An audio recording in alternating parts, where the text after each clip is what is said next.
I'm going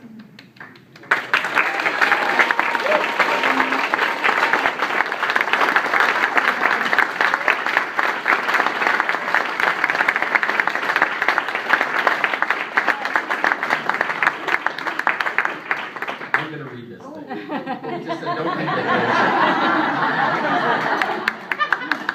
Mr. Subtlety himself.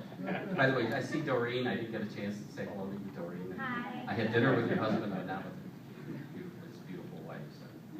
But Wease has been a fixture of Rochester radio for more than, well, actually, about 30 years. I'll never forget the first night he went on the air. He's told me, no, I can't. Because as somebody who did radio, I sat there in utter disbelief, shock, and stuff. And then he became a phenomenon. I love to hear people like Howard Stern say that they invented talk radio. When right here in Rochester, we had one of the real true pioneers and founders of not just talk radio, but of signature radio, of brand radio, of putting a personality on the air. What you see and what you hear with Wease is what you get. You've listened to his life for the last 30 years, and I'm proud to say it. I've been able to share part of that as well. But he's currently the host of the Wease Show on 95.1 The Brew on weekday mornings. He's a Vietnam veteran, known for and admired for his openness with his listeners. That's an understatement. I have to tell you about one of the most embarrassing moments of my life. My brother Whitey, who some of you know. I was driving to an MCC class around 7 o'clock in the morning, and I hear Whitey, I tuned into Wease, and I hear Whitey calling in, and he said, I've got to talk to Whitey. He said, I'm talking to Whitey Prietti, and I'm like, oh no, this is... And you have to understand, they look alike, they sound alike, they couldn't possibly be two more different people. And in the meantime, I called my mother to let my mother know, because my mother loved him, but my mother loved my brother as well. And I listened to the two of you, and I had to pull to the side of the road. And I don't know whether it was in shock, awe, or whatever. I had no idea what it was, because I was laughing, crying, and then hoping to go to class. And at that time, college students listened to radio, and by the time I got to class, there were about 30 students standing there going, did you hear your brother and Wease this morning? But this amazing Vietnam veteran is known for and admired for his openness with listeners, even during his incredible bout with cancer. But as we've noted, the Impact Awards are about giving back to the community in a positive fashion. And Wease has definitely done exactly that. In addition to assisting in countless charity events, and I'll never forget, you may not even remember this, but when the film Saving Private Ryan came out, you called me and about 5 other people and asked if we could get on a bus to go to the vet center. And we took a group of Vietnam vets to see Saving Private Ryan. He paid for everyone to go in to see this film. It was one of the most touching experiences of my life. And that's when I realized that this was really one truly genuine warmth. And I said to him, can we get some media coverage for this? And he didn't want it. He said, no, this is so much more important than that. He said, this is a really personal and private experience.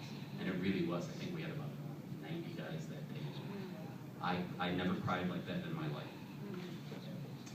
In 1998, they founded a charity called Wease Cares to honor a friend who died of cancer. The mission of the Wease Cares Children's Fund is to touch the lives directly of children with special needs in the greater Rochester area. Its purpose is to enhance the lives of these children by providing funding for opportunities and experiences that will bring greater esteem, dignity, fun, laughter, and quality and joy to their lives. It has purchased clothing, food, games, computers, tickets for events like movies, educational needs, bedding, or whatever a child in a certain situation needs. Since 1998, it has distributed more than $250,000 for these purposes, including totals ranging between $35,000 and $43,000 annually for the past 5 years. Truly, Brother Wease and this foundation are making an impact on Rochester. Please join me in presenting the second of our inaugural Impact Awards to my good friend Alan Levin, Brother Wease.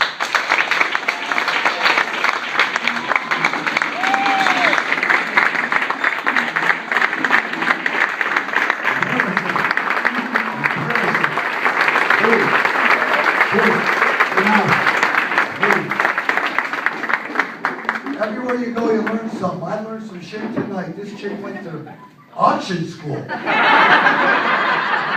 Yeah, That's what I'm gonna take away from tonight.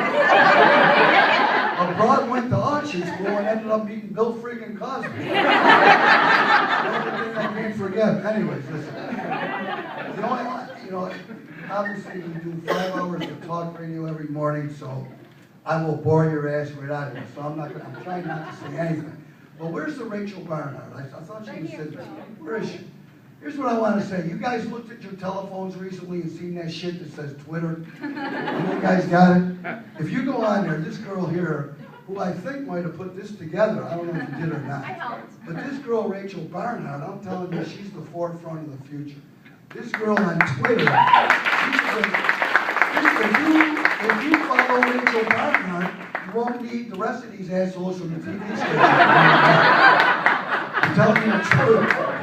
She's got the whole friggin' news thing right on the Twitter thing on your phone. 6 o'clock, this brought this up before I get to work.